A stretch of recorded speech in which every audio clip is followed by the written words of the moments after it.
সেদিন বেল খেতে পারি নাই, তাই আজকে আর কোনো রিস্ক নেওয়া যাবে না। বেল একদম কিনে আমার জন্য ভর্তা বানিয়ে তারপরে নিয়ে চলে আসছে।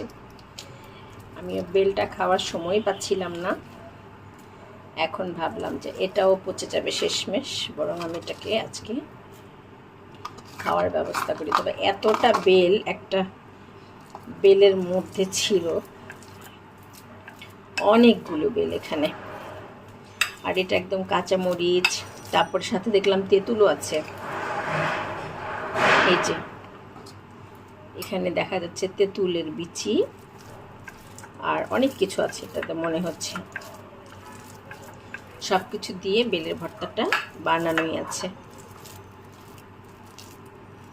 আজকে আর আমার বেল জিনিস একা খেতে মজা না, তাই প্রতিবেশী ভাবিকে একটু দিয়ে আসবো। ভাবির জন্য একটু নিয়ে যাই।